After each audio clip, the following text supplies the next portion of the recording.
Ghana software community.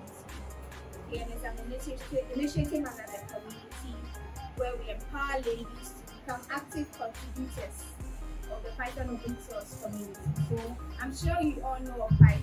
Some people, I've met people where I say Python and they're like, hey, they're scared of me because you know Python is a snake. And you have to explain to them that, oh, Python is in the tech world, it's a programming language. So it's more of like the way you speak English, the way you speak German and all that. Python is also a language the computer understands. So you need to break it down for them.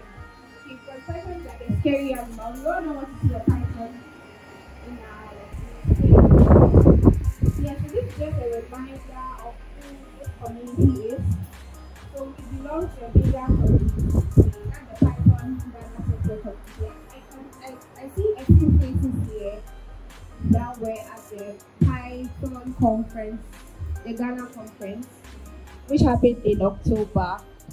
I don't know if all of you heard about it, but we had a conference, an annual conference in October.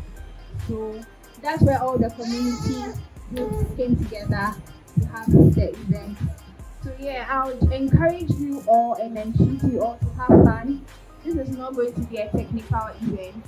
Okay, we've had so many technical sessions during the year, but then have fun, eat, laugh, just distress. I'm sure your year has been on a roller coaster like mine. Mine has been on a full of emotions, up and down, but then you are still alive and thank God for that. So yeah, if you have anything to say, any snippets to put on social media, do have fun. Play as much games